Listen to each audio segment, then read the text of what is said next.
Hey,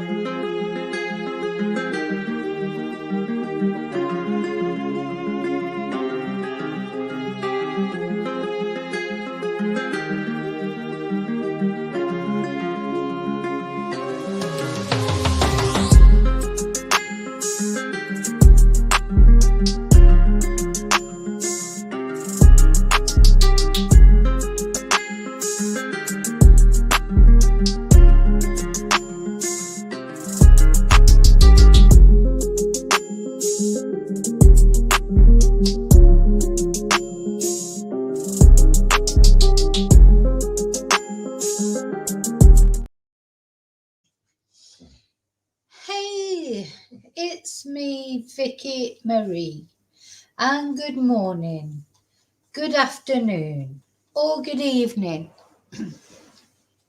wherever you are in this crazy world we're living in.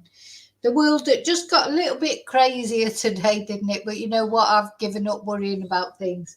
It's just like, what can you do? Life is a journey. Just have to keep putting one foot in front of another. Today's not been a good day, let's say, but you know what? It's a better day than some people have had, and so it's just you're lucky just to get a day, aren't you? You know, at the end of the day. Okay, sorry, I'm not on here to whinge because, you know, my foot's better. The good news is, you know, I broke my toe, or I think I broke my toe. It's been a little bit better today, thank goodness. But I'm still limping. I did actually get the dogs out for a walk this morning, though. They nearly pulled me over a couple of times. Because, listen, I'm slow at the best of times, but with a broken toe, I'm even slower. But it is better. So there you go. That's something positive from today. My toe is better. Or at least a little. It's not as painful as it was. It was so, it's been so painful. Anyway, so thank you for being here. Thank you for caring about Abby and Libby, because this that we're going to talk about today, of course, is all about this case, the Delphi murders. These two young girls who were brutally murdered. You know, somebody murdered them. Somebody, you know, slit their throats to not to put too fine a point on it. Somebody did it, and of course, there's all this controversy. The trial is actually, the trial is still ongoing, but the defence has just rested today. Did this guy do it? Richard Allen. Did he do it? A lot of people think he didn't do it. Or a lot of people think other people were involved. You know, who knows? Was he? I think without a doubt he was bridge guy, in my opinion. But of course, a lot of people don't even think that. This is Richard Allen, the chameleon. He looks different on every photo. You know, people say these e-fits don't really look like him, but in my opinion, they've all got the big gerbil cheeks. That's the one thing that they have got in common. But of course, he hasn't got these cheeks now, you know, because he's lost so much weight. And then people are saying he was badly treated in prison. You know, there's a lot of people defending not only his family, obviously his loved ones, but a lot of people say, no, he didn't do it. There's not enough evidence, blah, blah, blah. Well, we'll find out pretty quick, because the defence is now rested. So then it's going to be closing arguments, and then it's going to be jury deliberation. And the jury, who has seen a lot more than we've seen, they will decide if he's guilty or not, of course, won't they? But whatever happens won't bring back these beautiful girls, won't, you know, bring them back to their family. But at least their family deserves some justice. They deserve to know who did this to Libby and Abby. But of course, no one wants to see the wrong person be found guilty. If he didn't do it, then, you know, we don't want him to be found guilty. But have the prosecution supplied enough evidence to find Richard Allen guilty of murdering these two girls? That's what we're going to find out over the next week, isn't it? or the next few days, maybe even. Who knows how long it'll take the jury to come to their conclusion. But we've got to have closing arguments first, so I don't expect it won't be this week. So it's going to be next week, I expect. Sometime at the end of next week that we'll get a verdict. Now, there's a few sort of YouTubers, tweeters or Xers or whatever you call it now with your stupid Elon Musk changing the name of it, that I follow, some of which who are saying, you know, they think that Richard Allen is innocent. And some of these people that I follow, they're reputable people, you know, they're people that I would trust with what they say. They've been involved with the FBI, worked for the FBI before, and they seem to get sort of extra knowledge. And it's from them that I've got the PDF that I'm going to be talking about tonight. And I didn't even know about Ron Logan, this guy that a lot of people thought did it at the time. And that's what we're going to talk about. Is he another viable suspect? Did he do it? Or was it, you know, did he do it with Richard Allen? Because a lot of people think that Richard Allen might have been involved in it, but they don't think he could have done it on his own. Could he have done it on his own? You know, because there's still quite a lot that we don't know about what actually happened that day. You know, we don't know the full details of everything that happened that day. So what we're going to start off with is I'm going to show you a news video about the defense resting, you know, because there was some important evidence that I think the most important evidence that the defense has supplied is the data evidence. They reckon, they say they've provided an expert to, you know, you can always find an expert to prove anything, can't you?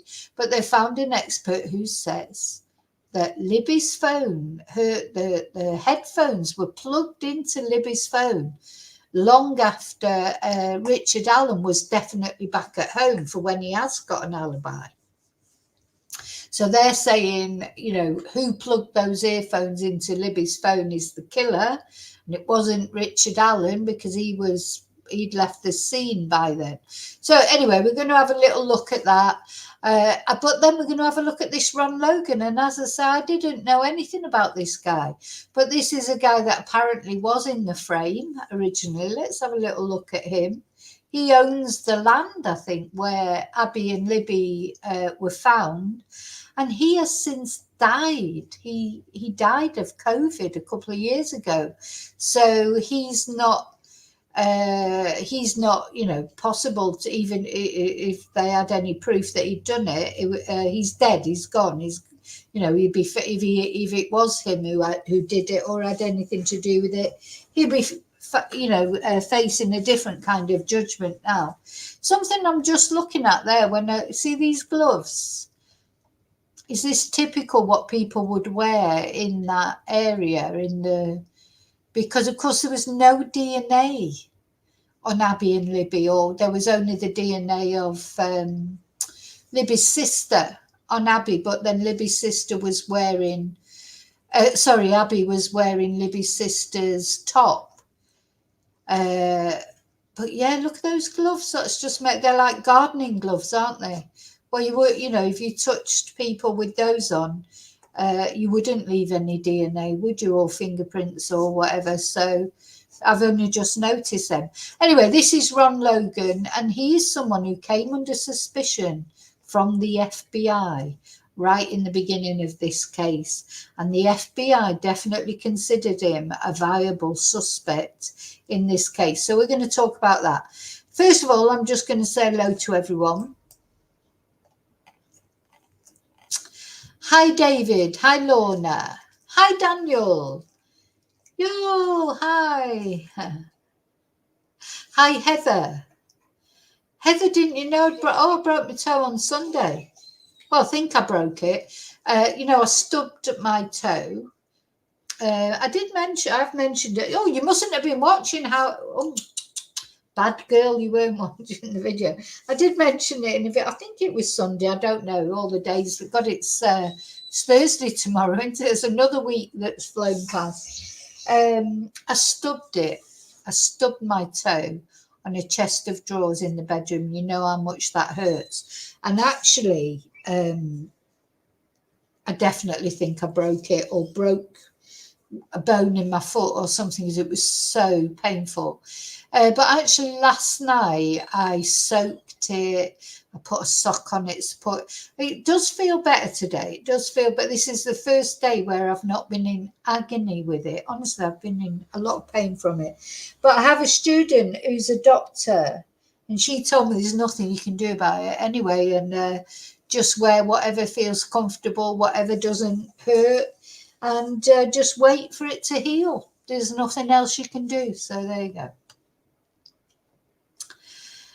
Hi, Angel.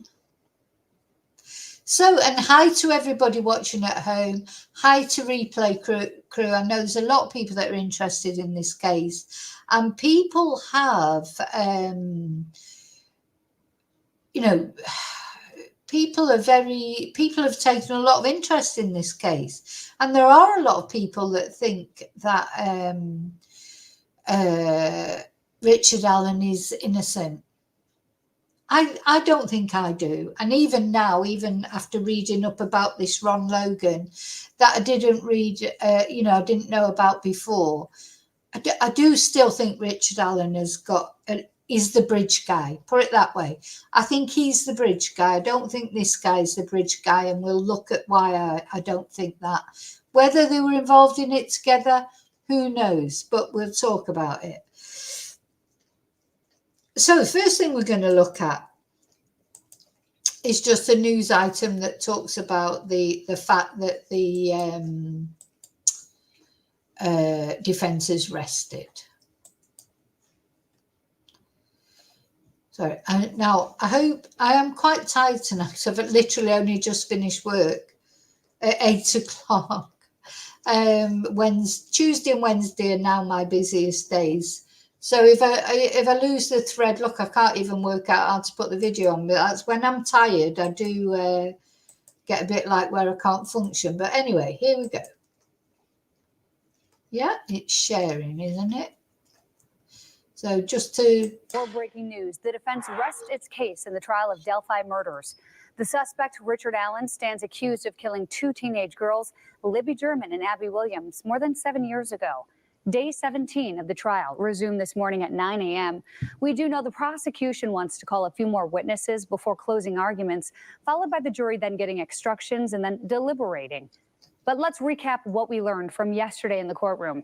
The state filed a motion to prevent the defense from calling a psychiatrist to the stand. However, Special Judge Francis Gull allowed it. Let me step aside so you can see here. Dr. Stuart Gracian specializes in solitary confinement, false memories, and false confessions. He told the jury that Allen's psychotic behavior at the Westville Correctional Facility was perfectly consistent with the effects of solitary confinement. You see it right there in quotes. Now, he said he noticed symptoms of delirium on Allen's phone calls to other people and said delirium can lead to developing false memories, such as starting to believe things that never truly happened. A former FBI forensic examiner also took the stand yesterday and said someone plugged headphones or an auxiliary cord into Libby's phone before the girls' bodies were found. Now that's strange, isn't it? If that's true, somebody plugged in headphones or an auxiliary cable, but cable. This is what I mean. I'll start slurring my words, and it's because I'm tired, not because I'm drunk. Yeah, that's strange, isn't it? Wonder. And what does it say? Received a call milliseconds before the headphones inserted. Would that maybe have been Libby's family members trying to see why she hadn't gone to... Because her dad went to pick her up, wasn't it? I think it was Libby's dad who went to pick the girls up.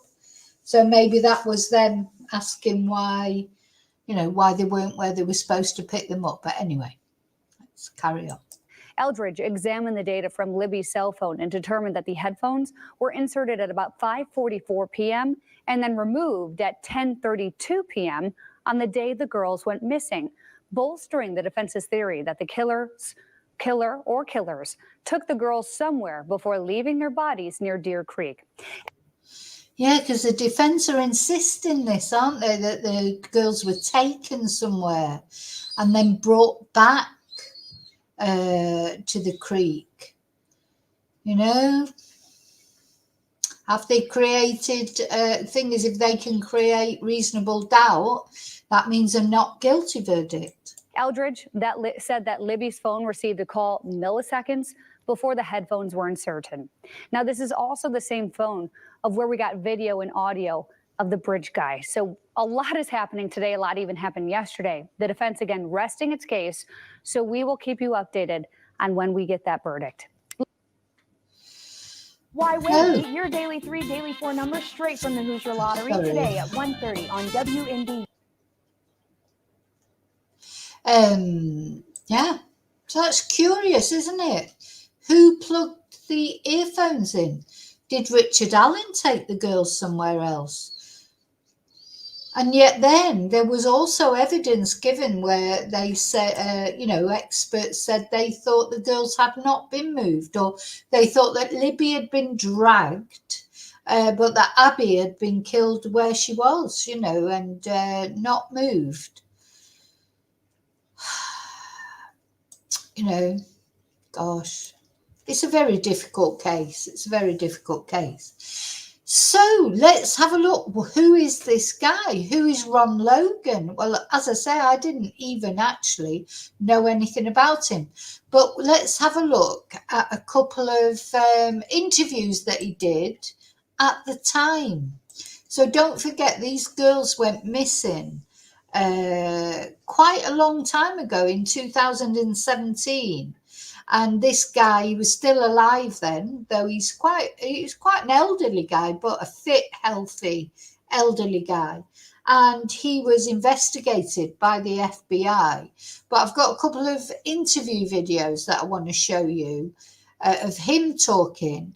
And then also a video that his ex-girlfriend did about him, where she says categorically, she is a bit like, we know the categorically not in the river. Well, she says categorically that she thinks he did it. He killed the girls because he was a violent person.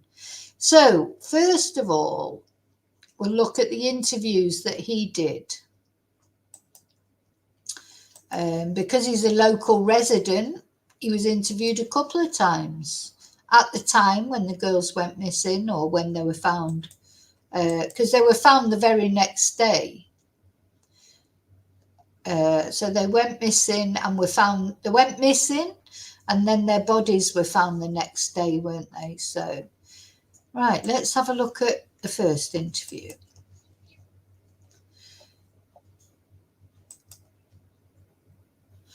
And did any of you know about this guy? So, I didn't know anything about him until I saw this on somebody's Twitter. Delphi community has been coming to terms, I should say, with a painful reality. Eyewitness News reporter David McAnally went back to the scene of the crime today, where neighbors still don't understand how this could happen to two young girls. Dave? So this interview was done right at the time, within a couple of days of when the girls were found murdered. So this was literally around the time of the event. Let's continue a very methodical investigation here, going down every road in the search for clues. Some folks who live near the crime scene, they fear that their road will never be the same. The crime scene Thursday, a place property owner Ron Logan knows well, but never thought he would know for something so tragic. I can't really wrap my emotions around it yet. It's just so mind-boggling. I haven't really caught up. It hasn't caught up with me yet. Up and down the hills, across that bank, now circled with crime tape, his son grew up playing. So they interviewed him. This news organisation interviewed him as he is a neighbour. They didn't interview him because at the time they didn't know he was a suspect or anything. And David, I was trying to reply to you there to say that the girlfriend, she didn't say it until after he was dead. That's funny, isn't it? That always makes me a bit suspicious, because all of a sudden, this guy, she never came out and said, oh yeah, he's definitely the killer when he was alive. After he died of COVID, this guy. after he died, then suddenly she starts saying, oh, yeah, he was definitely the killer. So I'm always a bit suspicious of that. And I was trying to say to you there, David, in chat about it, but YouTube kept rejecting my comment, saying it was spam, because I was saying dead. I was trying to just put dead, trying to type it in, and YouTube just kept bloody rejecting the comment. YouTube's always rejecting my comments. They think I spam my own channel. Let's just watch what he had to say again, because one thing I noticed, and I don't know if you know, I thought he was quite short of breath, even though I think he's 77 or something. I mean, he's quite an elderly guy, but he looks well for it. You know, he's quite a fit-looking guy. He's a big guy, so he's a big build. You know, so is he? You know, some people are saying, well, maybe he's the bridge guy. I personally don't think he is, but I'll show you why in a minute. But yeah, I thought he sounded a bit breathless. Maybe he was a smoker. I don't know. And of course, COVID, not very good for smokers, was it? Let's see what he's got to say again. So he's the owner, though, of the property where they were found. So that is a little bit suspicious, of course. I can't really wrap my emotions around it yet. It's so mind-boggling. I haven't really caught up. It hasn't caught up with me yet. Up and down the hills, across that bank now circled with crime tape, his son grew up playing here. Never in your wildest dreams do you think that he comes down here to play, he won't come back home. He and his friends grieved for the victims, Liberty German and Abigail Williams, both 13. That's why we come back. He goes, I want to show you what it looks like. You couldn't carry someone up and down these hills. Now, I don't know who this guy is, but he looks just like Richard Allen, doesn't he, with the bit? Do they all, maybe it's just the way that, you know, it's the way that they dress out there. It's like a uniform, isn't it? He looks more like he could be bridge guy than the other guy, I think. But I still think it's Richard Allen. Carry someone up and down these hills. It's hard to walk by yourself. We've been able to identify almost everybody else that's been on that trail, and this gentleman has not been identified, and we want to know what he saw, what he might have seen on the trail. Did he see somebody else that maybe some of the others didn't see? The sheriff's department says the trail photos of a man released Wednesday have brought in about 200 tips, and they're checking every one of them, they say. Police want to talk to the man because he was on the trail about the same time as the victims. I think they feel confident that we're going to get this guy or guys that were involved in this, and I think they're feeling confident that it's going to happen sooner than later. Back at the crime scene, hoping for answers. This place is never going to be the same. It'll never be the same, will it? Yeah. I mean, everybody will be, they'll be very vigilant now from here on out when they come down here.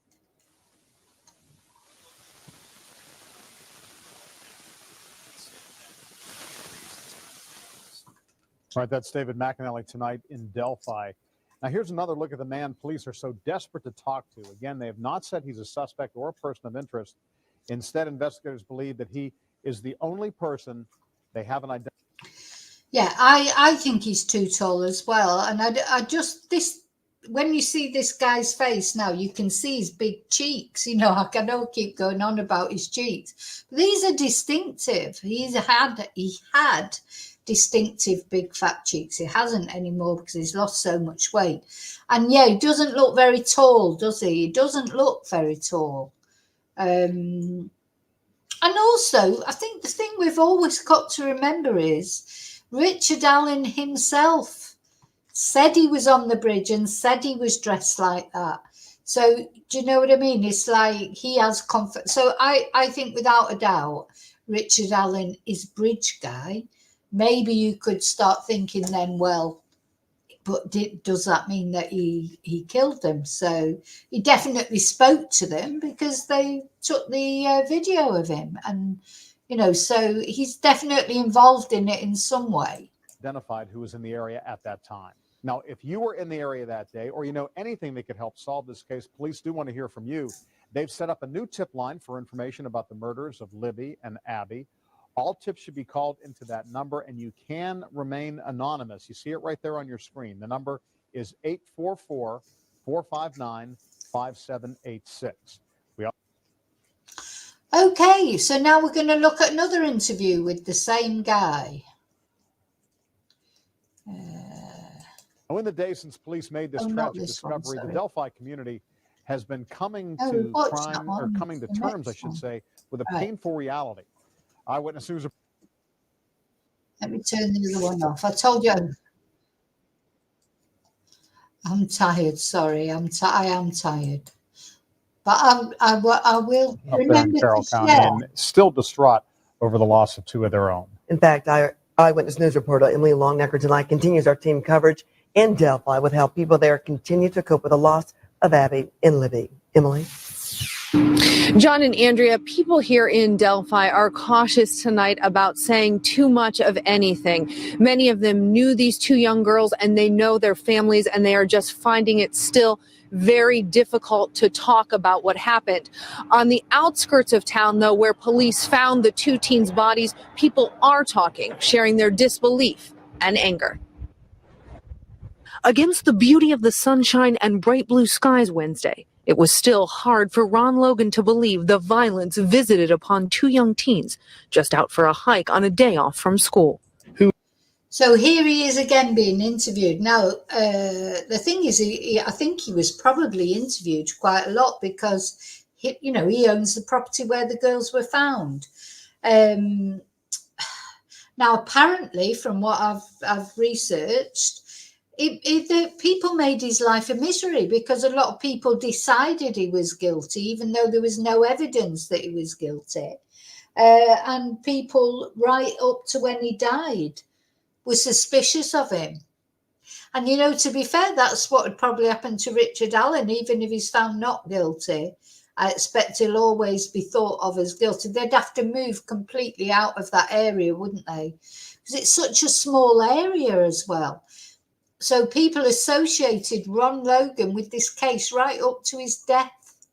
And apparently, and we're going to watch some videos to show you, apparently he was harassed about it, even though although the FBI looked into him and the FBI cast aspersions on him, he was never arrested or anything like that. Not for that. He was arrested for other things. He was a little bit of a naughty boy as far as traffic violations were concerned. Driving when he wasn't supposed to be driving. There's quite a few traffic offences, and he actually ended up getting jailed for traffic offences. But he'd never had, as far as I know, he'd never had any convictions for violent offences. Who would have thought they let their children out to do something special that day, take a trip down, and it turn out a disaster like this?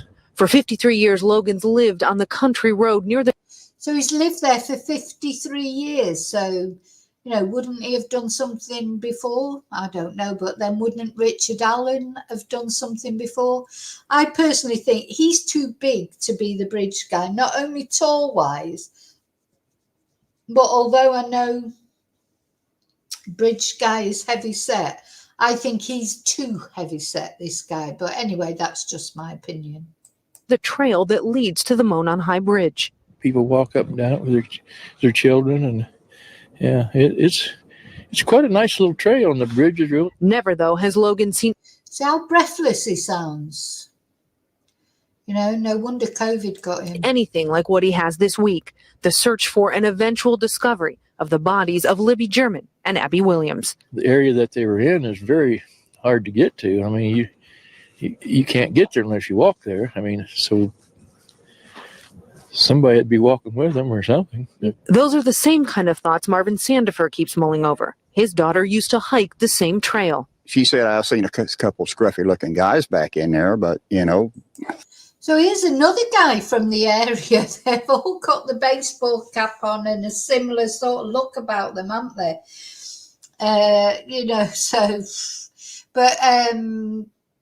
With Richard Allen, there is other evidence, of course. And the fact he did confess to it 61 times. They never bothered me. They went on their way. Sandifer is anxious for investigators to identify a suspect. I'm not really scared. I'm just worried that it would happen again. That's why he hopes someone knows or saw something on that trail Monday and can lead investigators down the right path soon. I hope they catch him tonight, and I hope they make him pay. And with the release tonight of the picture of that unknown man seen walking on the trail Monday afternoon, people here are hoping investigators are that much closer to discovering who is responsible for taking these two young lives. John, Andrea. All right. Thank you. Emily Longnecker in Delphi tonight. So, so there's two interviews that Ron did at the time. Now I'm going to read for you the FBI PDF that shows that he was definitely under the FBI radar at one point, but he was never arrested. So, we've got to bear that in mind. Let me just put some windows down. And share this.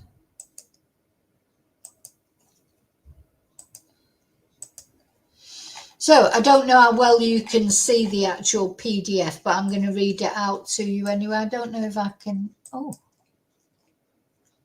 no, can I make it bigger? I'm not very good at. Oh, it's already on. Oh, yeah. So where are we? So let's go up to the beginning.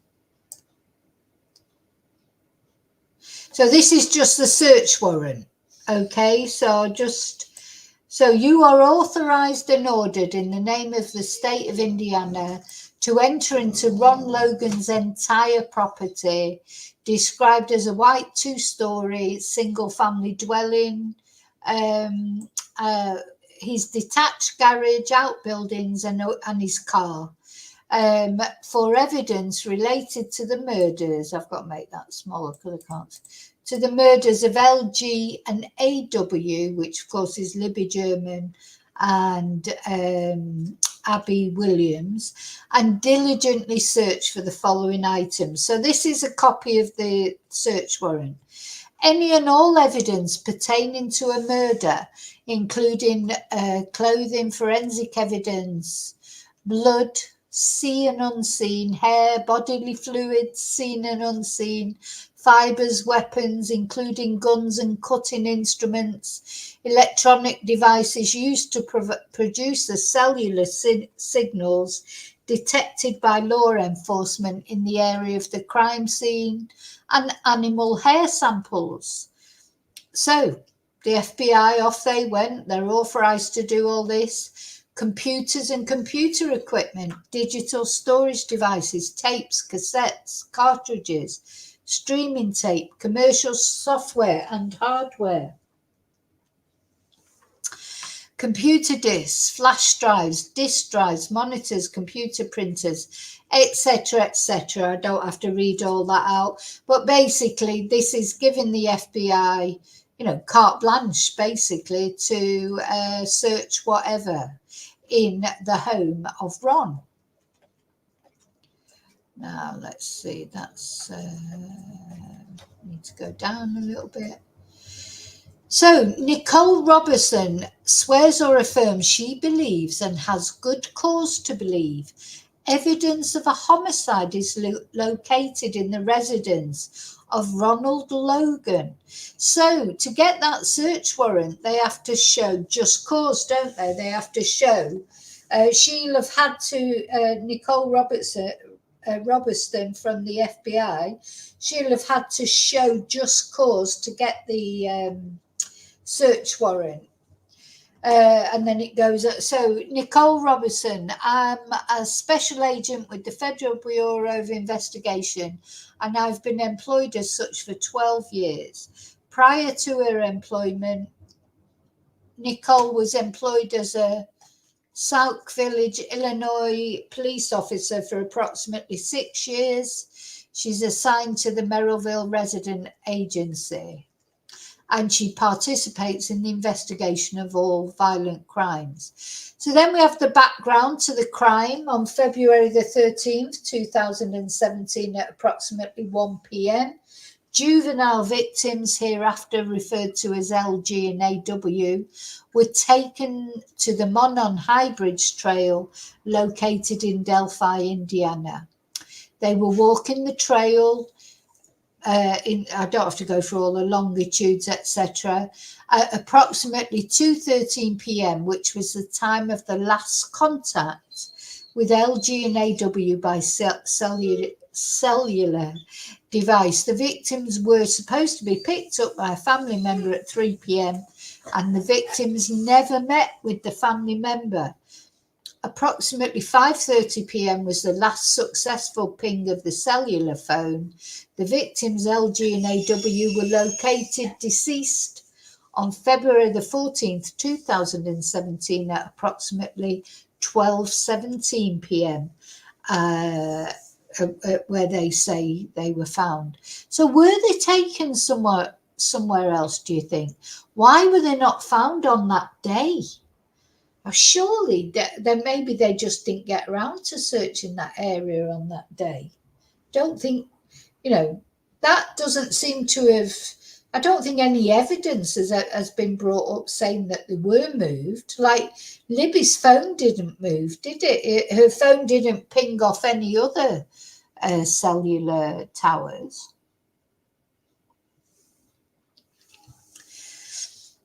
Anyway, it goes on to say, a suspect has been developed of a white male wearing a blue jacket with a heavy physical build, wearing a cap and blue jeans. The development of this suspect was made by a 43-second video taken on LG's phone, where the suspect follows the victims as they are walking on the Monon High Bridge Trail. Near the end of the video, the suspect speaks to the victims, saying "down the hill." It sounds as if he's directing the victims to leave the trail they were on and enter the wooded area below. No person has come forward and identified himself as the person who met the victims and made the statement. Therefore, it is believed that the person in LG's video participated in the killings. Images of the suspect have been broadcast on the news media since February the 15th, 2017 as a person of interest. LG and AW are presumed to have made contact with the unknown male at approximately 2:13 p.m. based upon analysis of LG's cell phone, which recorded the video.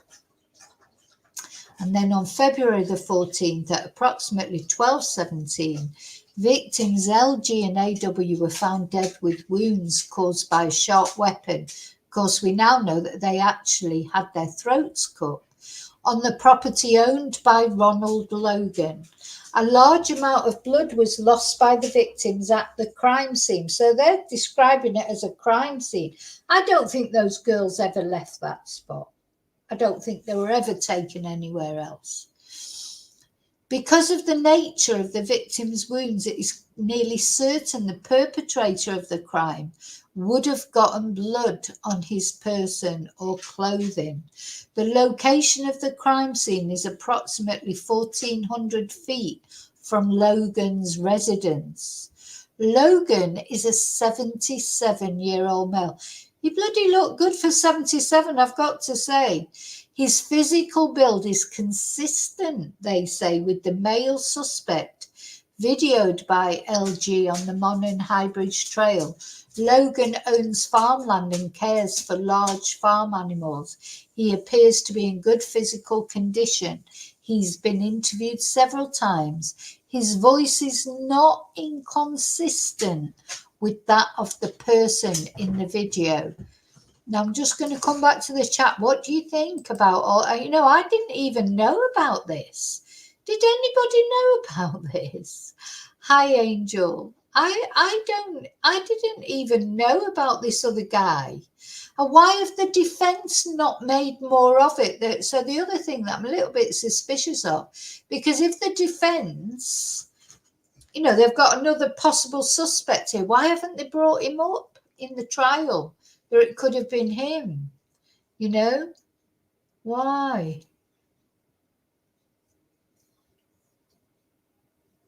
Why? So why has the defence not brought up this other guy? Do you know, at the trial that possibly did it? Oh, they weren't allowed to mention any third-party suspects. Okay, fair enough, I suppose. So, I suppose it's, I don't know. I mean, I'm not a legal person, so I don't know. But anyway, the thing is, the other thing that we have to remember is there was probably lots of suspects in the beginning, as they eliminated them all. Logan was never arrested. So, even though he was interviewed several times, he was never actually arrested, was he? Or not for the murders. Anyway, as I say, did go to prison because he was for quite a few traffic offences. We're going to look at that in a minute. Anyway, it was also discovered that the panties and sock of one of the victims was missing from the crime scene. So where are those panties and that sock? While the rest of their clothing was recovered, it also appeared the girls' bodies were moved and staged. But now in the trial, they were saying, no, they weren't moved, that Abby was killed where she was and Libby had been dragged, but not very far. Based upon my training and experience, it's common for perpetrators of this type of crime to take a souvenir, which is true, isn't it? Killers often take souvenirs, or in some fashion memorialize the crime scene. This is what makes me a bit worried, not worried exactly, but where is Richard Allen's phone from when this happened? I don't think Richard Allen will have thrown that phone away. If Richard Allen is guilty and he took photos maybe of Libby and Abby, and because there's a reason that phone can't be found anywhere, and maybe he had the trophies, do you think they'd be buried somewhere or hidden somewhere? These killers, they're normally very reluctant to let go of their souvenirs.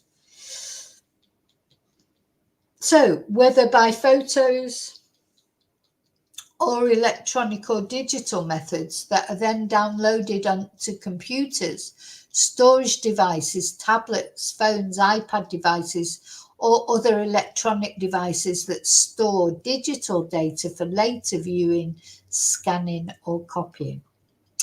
LG and AW had no visible signs of a struggle or fight. During the processing of the crime scene, investigators located unknown fibers and unidentified hairs. Well, they turned out to be to do with Libby's sister, didn't they? Which may later be used for comparison. So don't forget, no DNA of any, Richard Allen's DNA wasn't found. This guy's DNA, nobody's DNA was found except for Libby's sister's DNA or hair. So, now I'm thinking back now about those gloves that guy had on. I'm not saying it was necessarily him, but somebody was probably wearing gloves, I think, for there to be no DNA. Somebody moved them, so where's the DNA unless they did wash them in the creek or whatever, because there's, who knows? Anyway, another observation of this woman is that Logan owns numerous weapons, including handguns and knives. His home was searched as a result of a probation violation. The search was limited to the discovery of firearms and included only his main residence. So on February the 14th, at approximately 9:20 a.m., apparently Logan contacted his cousin, David Nulf. Logan asked Nulf to tell the police that Nulf came to Logan's home between 2 and 2:30 p.m. on February the 13th to pick up Logan And he also, so this was the other thing that was a little bit suspicious about Logan, is he had this weird sort of alibi that he'd gone to an aquarium or bought some fish, hadn't it? An aquarium store. So he apparently, allegedly, Logan told his cousin, Nulf, to say that he drove Logan to an aquarium store in Lafayette, Indiana. And Logan told Nulf to say they returned home to Logan's house between 5 and 5:30. On February the 14th, while requesting consent to search Logan's property, a law enforcement officer advised him that they would not search his home unless evidence led to his home. And he told the law enforcement officer he did not think evidence would lead them to that, but said, "I don't know." Now, he had a receipt. He had a receipt from Aquarium World in Lafayette dated February the 13th. Checkout time was 5:21. Logan resides approximately 22 miles from the store. It would take approximately 30 minutes to get to the store from Logan's home. So during an interview in March, Logan said he was picked up at around 3 p.m. and taken straight to the aquarium store in Lafayette. So how far? So they said 30 minutes away. So if he was picked up at 3 o'clock, he would have got there at 3:30, but his receipt was 5 o'clock or something, at 5:21. So, there's inconsistencies. So in his interview, Logan said after he was done at the aquarium store, he was driven straight home. But these statements were found to be factually false and intentionally designed to deceive LEOs. Now, the FBI definitely suspected Logan, but why did they never arrest him?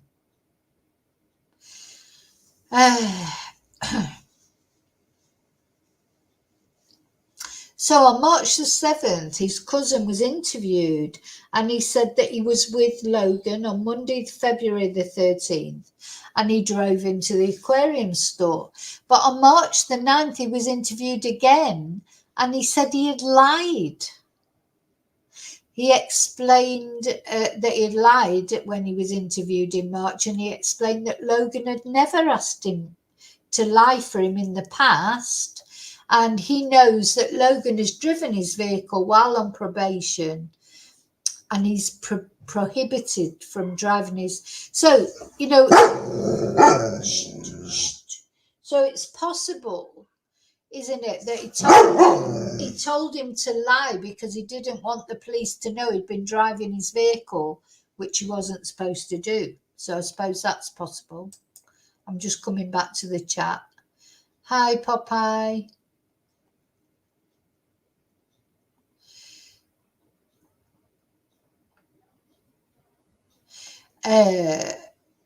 No, there was no DNA whatsoever.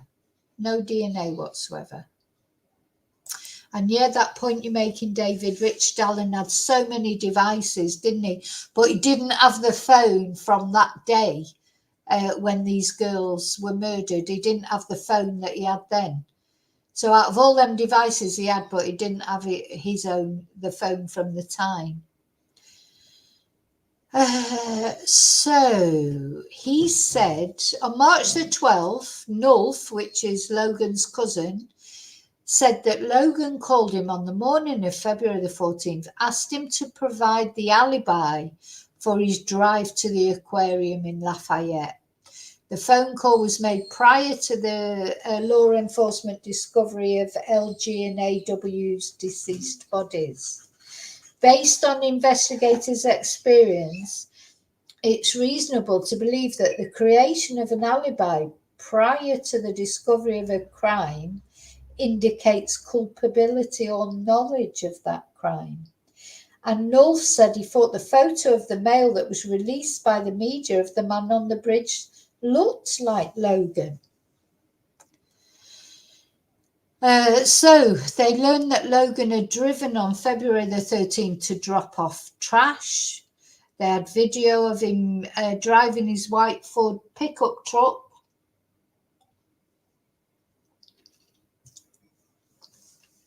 Between 11:27 and 11:32. And that put Logan at the transfer station from approximately 11:53 to 11:58. Logan did not ask him, Nulf, to provide an alibi for that drive. He only asked it for an alibi to the trip that would have occurred at the time of the apparent abduction of LG and AW. Now, we're going to talk about his girlfriend now, and we're going to watch the video shortly. So, on March the 8th, 2017, Kathleen Bennett was interviewed by the law enforcement officers. She met Logan about 7 or 8 years ago. She was in a personal relationship with Logan for a couple of months and would stay with him in his home on the weekends. But she said that, so she was saying this at the time. She said she left him after he became physically abusive. And during her interview, she explained that Logan continued to stalk and harass her after the breakup. She said that during their relationship, he had dragged her out of the car by her hair, and she still fears him. She's not had contact with him in approximately 2 years, and she told interviewers that he had told her in the past he could kill her and no one would find her body. So he doesn't, if it's true what she's saying, he doesn't seem like a very nice person, whatever, does he? Anyway, she said that she knew he carried a gun everywhere he went. She knew that Logan would carry a gun in a fanny pack. Now, in the UK, fanny means something different, doesn't it, than from in America? That's a bum bag, we'd call it, isn't it? Bennett described Logan's fanny pack as one made out of a nicer material. And she said that when she first saw the photo of the man on the bridge, she thought the police were looking for Logan because she thought the photograph was Logan. She did not realize initially that the photograph was that of the suspect. So a call placed using Logan's cell phone produced cell tower data that shows Logan's cell phone appears to be in or around his property on February the 13th at 2:09 p.m. Although his exact location cannot be confirmed, the tower data shows that Logan's cell phone was in the Delphi area, in the area of the Monon High Bridge Trail. And an analysis of his cell phone data revealed a text message sent from his phone at 7:56 p.m. and February the 13th. The initial exam of this analysis indicates that Logan's phone was likely outside of his residence and in the proximity of where LG and AW's bodies were located. An analysis of his cell phone data revealed a text message received by his phone at 10:16 p.m. An initial exam of this analysis indicates Logan's phone was likely outside of his residence. Logan met with law enforcement on or around February the 17th when they were on his property. Logan was physically able to get up and down the hill from his home to the crime scene. On March the 14th, his former housemate, Ashley Wright, was interviewed. Wright resided with Logan from September 2016 to December. Wright was in a sexual relationship with Logan on and off. God, he tell you what, he might have been 77, but he had a few girlfriends, didn't he? Bloody hell. During the interview with law enforcement, Wright said it gives you hope, doesn't it? Gives you hope, maybe by the time I'm 77, I'll be having such an exciting life as he was having. Anyway, during the interview with law enforcement, Wright said that when she first learnt that AW and LG were missing and then found dead near Logan's home, her initial thought was that Logan was involved. Wright said in her interview that she feared Logan and even previously told her baby's father if she ever ended up dead, Logan did it. On March the 14th, 2017, she explained in her interview that Logan had been violent with her in the past. She said that he had punched her in the face, knocking her down. She explained that she was drinking, but Logan was completely sober during the incident. And she explained that Logan was angry because she disrespected him while she was in his home.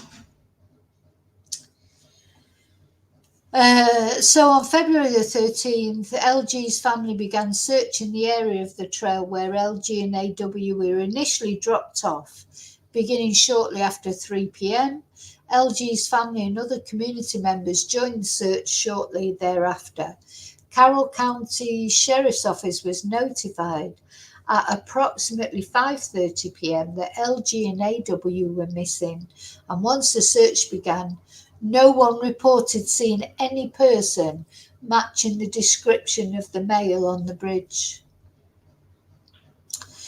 The FBI has established a database for the collection and organisation of the tips provided by the public. A search of the database has revealed 15 tips in which citizens, both known and anonymous, attributed the crime to Logan for various reasons. So 15 people or 15 tips fingered Logan for the crime. Based on the above aforementioned facts, Logan was in the area at the time the crime occurred, and he provided false information about his activities during the crime to law enforcement. He has a prior propensity for violence. He employed others to assist in deceiving law enforcement, and he plotted an alibi for a crime that had not yet been discovered.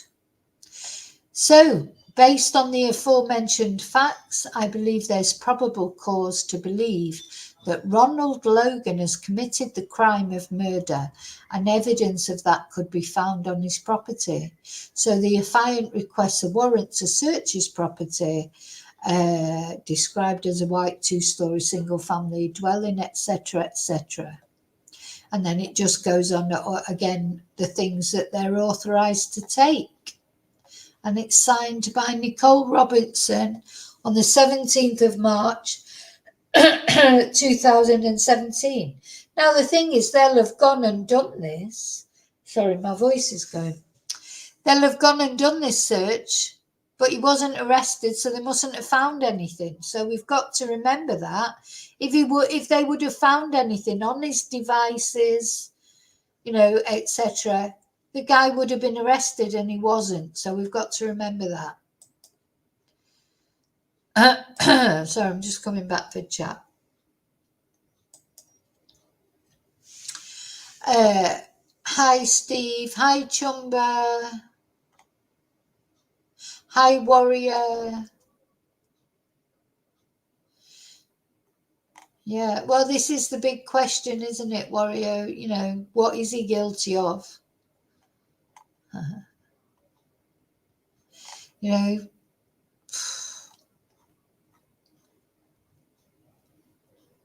Is Wesley here? I didn't see Wesley.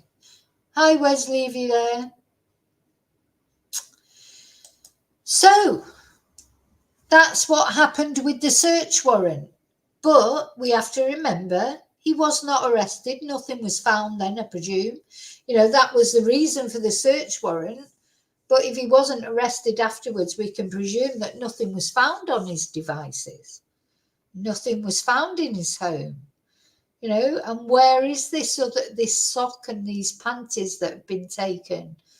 They didn't find them in his home. And this was at the time that the crime happened. I mean, there's a big problem with this crime in general, isn't there? Because it was quite a few years ago.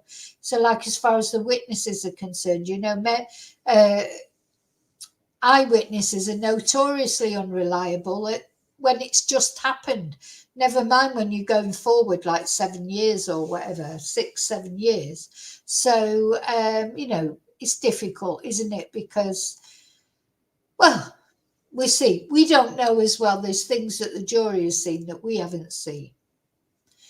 Now, what we're going to look at now is the video of Ron Logan's girlfriend talking. Now, I believe this is after he died, though. So we've got to remember that as well. It's easy when someone dies to start casting aspersions on them. And I'm not saying, you know, maybe he is a domestic violence twonk. Maybe he did do all these things to this woman. I'm not saying he didn't. He could have been an absolute horrible person. But what I'm saying is when somebody dies, then, you know, and then people come out and say all these things about them, then they don't have, you know, they can't defend themselves, can they? But then why would she say it? You know, why would she say it if it's not true? So there's all these things. So let's have a look at the video. Oh. I mean, it does sound like him, but you know what I mean? It just sounds like I was going to say a middle-aged man. He's an elderly man. He's 77, for God's sake, though he doesn't look it.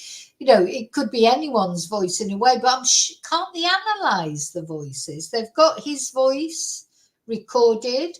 Can't they analyse the voices? And couldn't they get an expert to come on and say whose voice they thought it was? You know, or if they weren't allowed to talk about third parties, but they could at least analyse Richard Allen's voice, surely. Joining me now, News Nation senior national correspondent Brian Enton. So Connie Dillman seems so confident about this. Like, what else makes her think that it's her ex-boyfriend who's the killer? Yeah, this was a big moment tonight, actually. We've never heard from Connie Dillman before. This is all brand new. So this is something we've never heard before. And let's also not forget in all this that Ron Logan is dead, by the way, for people who are following along. He died of COVID.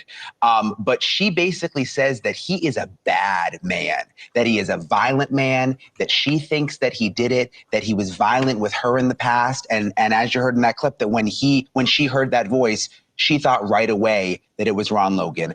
Listen to a little more of what she said for the first time tonight about what kind of man this is. A sex tool. That's what she says she was, pretty much. You know, for this 77-year-old man. I mean, I don't know why I'm laughing, because what, you know, I don't know. Poor. Yeah. I think she might mean a sex toy rather than a sex tool, but I don't know. Yeah, that's what she was, apparently. I mean, when she did get away, we'd always draw her back. You know, but I just don't know. I'm always reluctant not to believe a woman, to be honest, when she says things like this. But you just think, she's only doing this interview. It was earlier this year. He's been dead since 2021, I think. So he's been dead for a couple of years. Why is she only just doing this interview now? It really is stunning to hear her tell that story for the first time. She's obviously very, very emotional. And again, she feels confident, Connie does, that the wrong guy may be locked up, which is pretty startling to think about. Not only that, but Ron Logan had kind of a weird alibi. And from what I remember 7 years ago, it didn't really check out. So weird. So, yeah, you know, I'm not sure. Honestly, Jackie just asked me there what I think. I honestly don't know, but I just feel that, like the FBI, we saw, they got the search warrant, they went and searched everything. And I'm sure if they would have found anything, you know, he would have been arrested, but he never was. He was never even named as a suspect. So, you know, you've got to presume then that he was innocent, but who knows? And then the FBI were sort of set back from the case, weren't they? And it was dealt with by the police department. I'm not sure why that was or how that worked, why the FBI were taken off the case. You know, it's a very strange case, isn't it? It's been like it's been full of sort of twists and turns. And, there's so many unresolved things. But the thing is, when it comes to Richard Allen in particular, to his trial, the defence really has only got to prove reasonable doubt, hasn't it? And if it can prove reasonable doubt, then he's got to be found not guilty. So, you know, it'd just be interesting to see what the jury's take has been on all this. And they've seen more things than we've seen. There's still some more things to come with closing arguments, etc. So, you know, we just got to see how it plays out. So he claimed to police that he was going to a town outside of Delphi to buy tropical fish, and that he was with his cousin. But we later come to find out that when they looked into this, they talked to the cousin. The cousin didn't back that up. They were never able to clear that alibi, to figure out if it was true or not. And even to this day, it seems like he lied about where he went. Pretty specific when you're mentioning tropical fish, and easy to track that. But this is a small community, and they're not used to having double homicides, especially with kids. So, I mean, I've seen it happen. All right. So, what about the property? Like, they did look at his property. They actually did investigate, but I feel like it might have been a long lag. They did, but it was a month after the murders. So think about it. A month has gone by. There's so much that could have been done out there at that property in that time. A month. A month is a long time for anything. Right. I mean, even the weather can take. I mean, there were a lot of mistakes with this investigation, a lot of issues, and this just seems like it was another one. But thank you for watching. Go to newsnationnow.com to find News Nation on your television provider. And I'm going to watch that again, because I want to see that girlfriend talking again. Just so there's something about her when she's talking, I just think, oh, why are you coming out with this now? But who knows? I mean, I just don't know. I don't know what the truth is. I still think that looks like Richard Allen. To me, that looks like Richard Allen, as he was then, obviously not as he is now. And I do think it's too short, that person. Can't they tell? Haven't they been able to say exactly how tall that guy is? By the perspective or whatever. I mean, God, the things that you can, the things that we can do with technology these days, surely they must be able to project how tall this guy is, surely. Because Richard Allen, obviously, he's a short house, isn't he? He's a little guy. And it looks like that other guy, Ron, he's a tall guy. So that would, or surely they can work out. With the technology we have these days, surely they can work out the height of that guy. It's Ron Logan saying, down the hill. And I called the tip line. Joining me now, News Nation senior national correspondent Brian Enton. So Connie Dillman seems so confident about this. Like, what else makes her think that it's her ex-boyfriend who's the killer? Yeah, this was a big moment tonight, actually. We've never heard from Connie Dillman before. This is all brand new. So this is something we've never heard before. And let's also not forget in all this that Ron Logan is dead, by the way, for people who are following along. He died of COVID. But she basically says that he is a bad man, that he is a violent man, that she thinks that he did it, that he was violent with her in the past. And as you heard in that clip, that when she heard that voice, she thought right away that it was Ron Logan. Listen to a little more of what she said for the first time tonight about what kind of man this is. I mean, that's awful, isn't it? It's awful if he took that to her and whacked her with that. And well, why did she not go to the police then? Because she left him then, didn't she? Went to live at her sister's, I think she says. Why did she not go to the police? Yeah. I mean, that is proper evidence, isn't it? She's going to the doctor and has to have 7 staples put in her head. I mean, that is, you can't argue with that. You could go to the police with that and he's going to get arrested, isn't he? So I'm just not sure why she didn't go to the police with that attack. Maybe she was scared. Who knows? But at the end of the day, if somebody whacks you across the head and you have to have 7 staples, you're going to the doctors, you've got evidence. you know, and you should go to, obviously, to the police with something like that. I'm lucky I got out of that situation, but it took a long time. It really is stunning to hear her tell that story for the first time. She's obviously very, very emotional. And again, she feels confident, Connie does, that the wrong. So, you know, it's a question, I suppose the thing with stuff like that, I mean, really, she could prove that easily by getting the doctor's report. And she must have had photos taken, you know, of her other injuries, surely. You know, so she could prove that, but there's no proof being offered.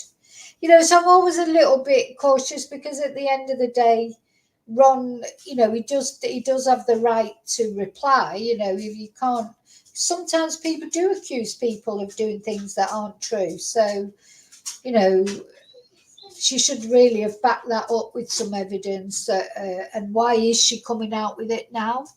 Why is she coming out with it now? Earlier this year, this interview was. So why, after all this time? Is it because of the trial coming up? You know, so I don't know. But it's all muddies the waters, doesn't it? It's right. We've got another video to watch now. So this is, let's see this.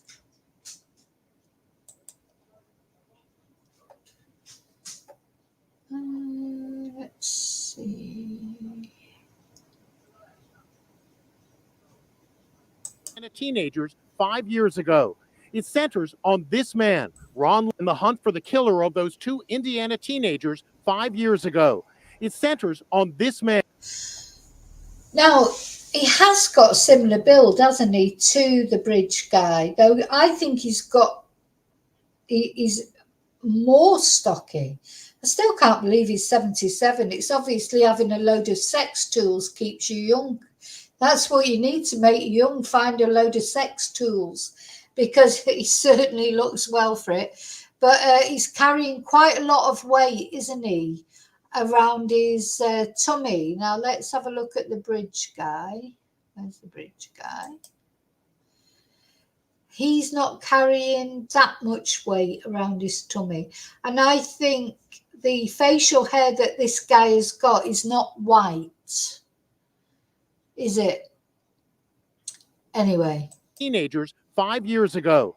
It centers on this man, Ron Logan, who owned the property where the bodies of Abby Williams and Libby German were found.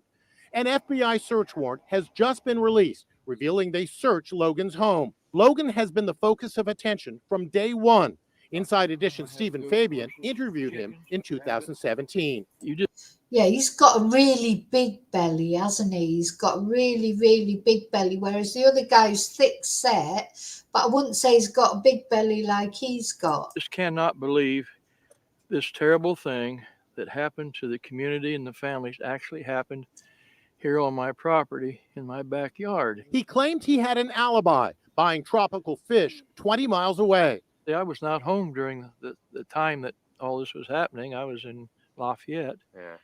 And I didn't get home till approximately 6:30 in the evening. And then the neighbor stopped to ask for permission to look back here for the girls. Liberty German shot this chilling image of the killer approaching the girls on a hiking trail, and she recorded the killer's voice. What do you hear on there? Nothing that I recognize at all. No one. I don't recognize the voice at all. Stephen asked Ron Logan to repeat those same. Now, maybe put on weight on purpose so that he looked less like the bridge guy. I don't think he's not the bridge guy. I don't think whether he had something to do with it. Maybe he did the whole thing, but I don't think he's that bridge guy. We should have a poll, shouldn't we? I can't do one on the. Anyway, never mind. Maybe I'll put one on the community post. We'll have a poll, see if anybody thinks he was involved in it or not. I've lost what I was showing. Hang on. Same chilling words. Listen. Down the hill. The newly revealed search warrant says Ron Logan's voice was not inconsistent with that of the.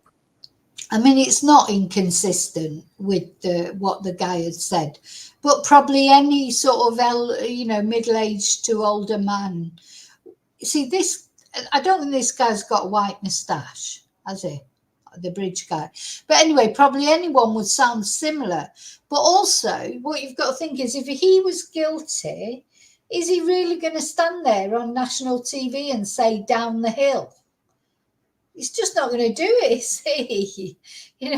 Or he's going to put on a different voice or something. It does sound like it, but I think probably 90% of the guys that live in that area would sound like it. Or, what do you think? What do you all think? The newly revealed search warrant says Ron Logan's voice was not inconsistent with that of the person in the video. And that image of the suspect, the warrant declares Logan's physical build is consistent with the suspect. I don't recognize the voice at all. Stephen asked Ron Logan to repeat those same chilling words. Listen. Down the hill. The newly revealed search warrant says Ron Logan's voice. I think the other voice was deeper, down the hill, whereas he went down the hill. But I mean, he might have done that on purpose. He might have disguised his voice deliberately. Who knows? Who knows? Who knows? Was not inconsistent with that of the person in the video. And that image of the suspect, the warrant declares Logan's physical build is consistent with the suspect. Logan had his own take. The picture is of such poor quality, it doesn't look like anyone I've ever seen. We spoke to Anya Kane and Kevin Greenlee of the true crime podcast Murder Sheet. They obtained the warrant. I'm not necessarily convinced that Ron Logan was involved in this. Some of the circumstantial evidence against him is intriguing and should absolutely be looked at. Logan is now dead, reportedly of COVID. He was never charged in the case, and it is unclear whether he was ever considered an official suspect. Yeah, what do you think about his walk? Let's have a look at his walk again. Listen, I've got to say that I think if this guy was guilty, he's not going to come and show his walk and say down the hill on national TV, is he? He doesn't have to be interviewed.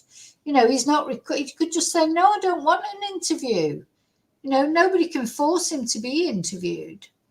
So let's just have a look at his walk, though, again. Yeah, we could do. I'm not clever enough with videos and things to put a video at the side. You think they would have done that? They can probably do that. There's a similarity, but I think his tummy is too big. I think he's too big around the girth here. I think his legs are too long. And also he's got a white moustache, which I don't think Bridge Guy has got. But who knows? He was never charged in the case, and it is unclear whether he was ever considered an official. And I still cannot believe that the police or the FBI or, anyone with all the sort of technology they've got at their disposal, surely they can say what height the bridge guy was. He looks too tall to me, too tall, too fat. His tummy's too big. But yeah, who knows? Who knows? Suspect. Right. What else have I got? Is that the last video? Hang on. Oh no. So then on. Let's just have a look at some photos all together.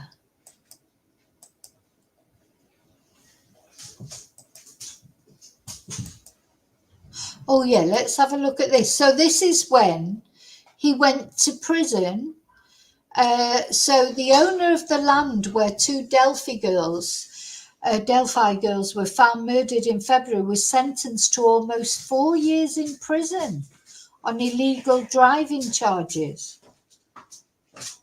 Ron Logan, 77, pleaded guilty to being a habitual traffic violator and violating probation by getting behind the wheel of his truck after a judge told him not to drive following his most recent 2014 drunk driving arrest. I think, or it's possible. Is it not possible that that's the reason he asked his cousin to lie about taking him to the aquarium? Anyway, maybe in the future no one else will be murdered in my backyard, Logan told Carroll Superior Judge Curtis Foots, apparently to the surprise of his own attorney, when asked if he wished to speak up for himself. Logan admitted violating his probation and the court's no driving order with less than a month to go. What? Oh, dear me. So he violated his probation and the court's no driving order with less than a month to go when he visited a county waste transfer station the day Libby German and Abby Williams were murdered. I mean, what? Surely they searched that waste transfer station. Anyway, their bodies found on his property the next day, and 2 weeks later, when he was spotted drinking a beer at a Tippecanoe County pizza restaurant. The lifelong Carroll County resident is not a suspect in the deaths. I should imagine by the time you get 77, you probably don't really care if you get arrested and sent to prison. He's probably thinking, oh, well, I won't have to, at least I'll be warm and I won't have to pay my electricity bill. It seems like he wasn't bothered about getting caught. His trip to the dump occurred hours before the girls were dropped off for an afternoon hike along the Monon Highbridge Trail east of Delphi. Everybody's thinking he's the guy who doesn't even fit the description at all, said a neighbour named Angie, who fought back tears after the sentencing. People on social media cannot understand, even though law enforcement has said over and over that he is not a suspect, he's not connected to the murders, and why he's in jail, but they don't accept that. They keep saying he's in jail because of that. So they were adamant it was nothing to do with him. I don't think it was only the FBI, the police department. They've investigated him and he was released. So I don't know.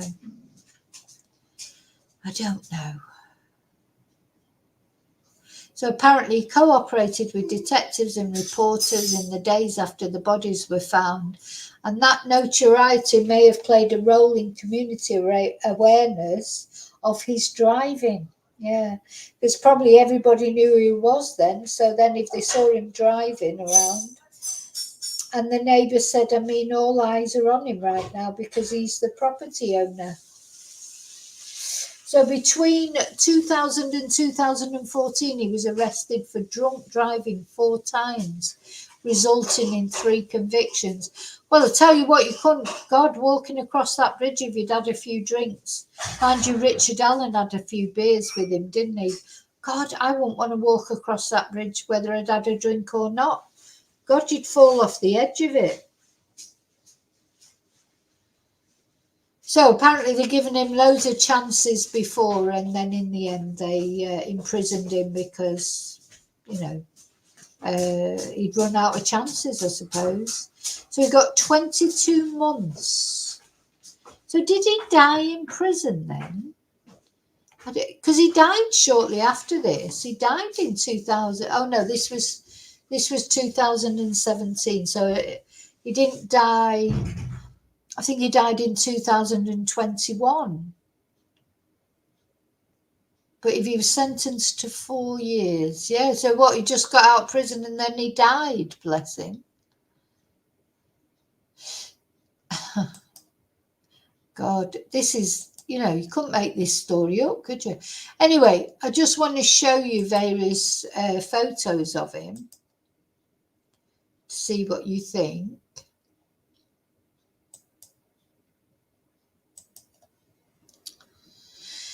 Here's some, various sort of photos. It looks a bit thinner there. Yeah, this is the bridge guy. I personally, I can see that. Oh, who's that? Is that him? See, he's got longer legs, hasn't he? Is that him, supposedly? He looks taller. He does look taller.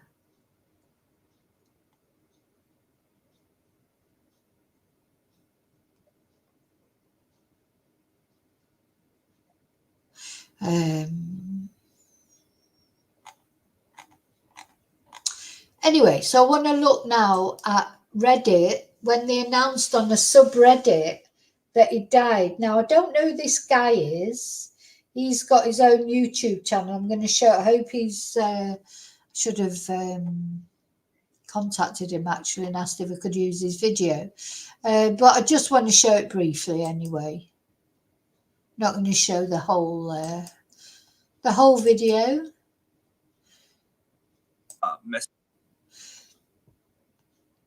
But this guy's called, this was 2 years ago, Gravitz. Anyway, he came on and did a video. Should like it really. See, now I'm using it. Oh, it says it's unlisted. Oh, so it must just be available to Reddit viewers or something. And he died today. And I'm very sad to hear that. Another one that has taken another life. I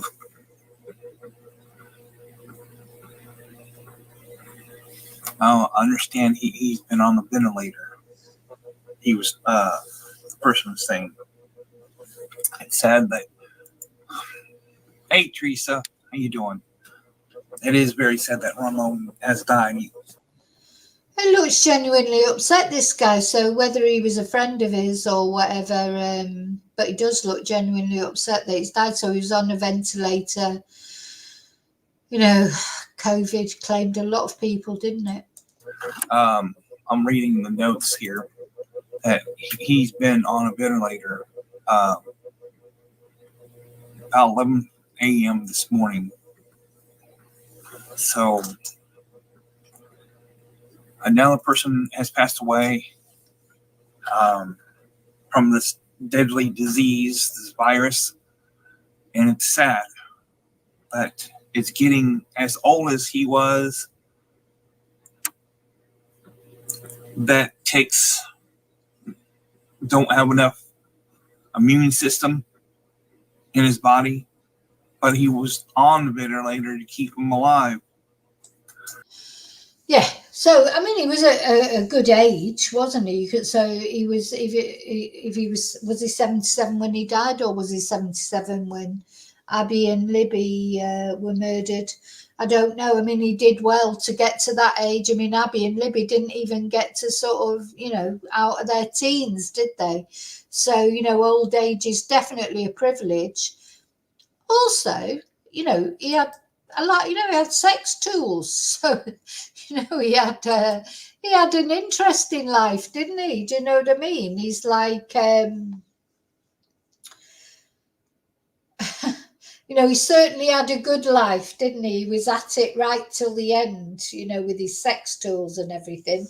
Whether it was the blue pills that were keeping him going, but some of it was keeping him going. So, yeah, it's very sad that he died of COVID. But, of course, he had reached a good age, I suppose. But, do you know what? I always remember, my dad, because I remember my dad used to, I'm from Manchester, and my dad would sit and read the Manchester Evening News and all the obituaries, and he'd be reading through the obituaries, and every now and again he'd say, "Oh, such and such has died," and it'd be somebody that he used to work with years ago or whatever.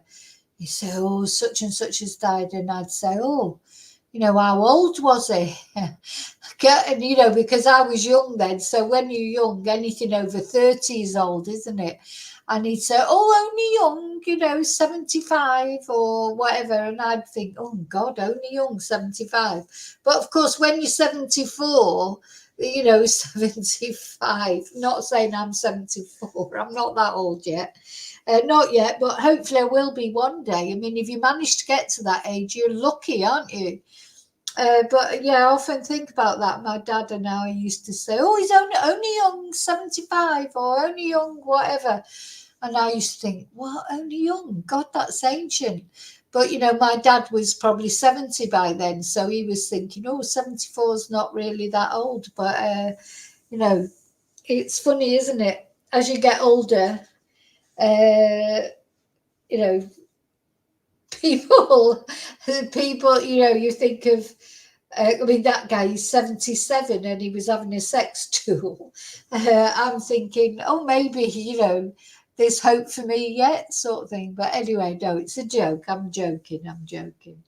Last thing I'd want is a sex tool, whatever that is.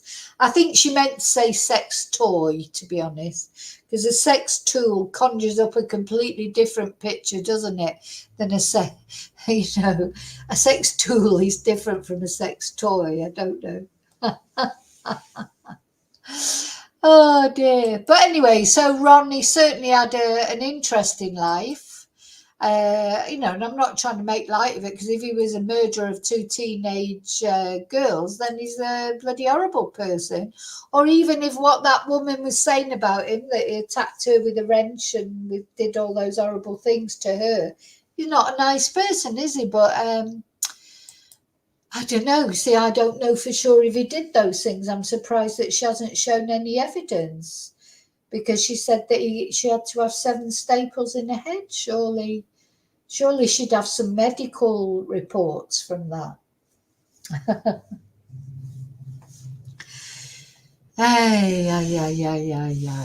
Yeah. Yes. Sorry.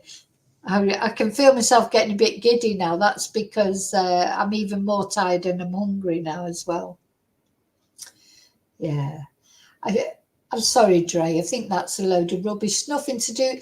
You really, some people out there, they're saying that Libby's sister, because it was a hair from Kelsey German, who had, don't forget, given her hoodie to Abby to wear. These, people out there casting aspersions on her own sister. I don't like that. I think that's a horrible thing to say, and I don't think there's, any reason for it, to be honest. So to say, you might think that Richard Allen's innocent, maybe he is, but to cast aspersions on a grieving family like that, I think is foul, to be honest. So that's foul, Dre. Sorry, what you're saying. You need, think about how you'd feel. If you've got a sister or a daughter or a relative gets murdered and people were saying, oh, you did it. Disgusting.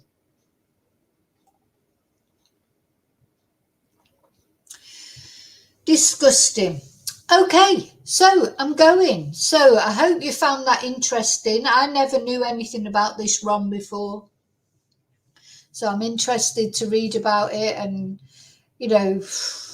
I feel for the jury of Richard Allen, because they've got a massive task, to try and sort the wheat from the chaff. Maybe they've been shown things, they've definitely been shown things that we haven't seen. So that might have helped them to make up their mind one way or another, and we'll see.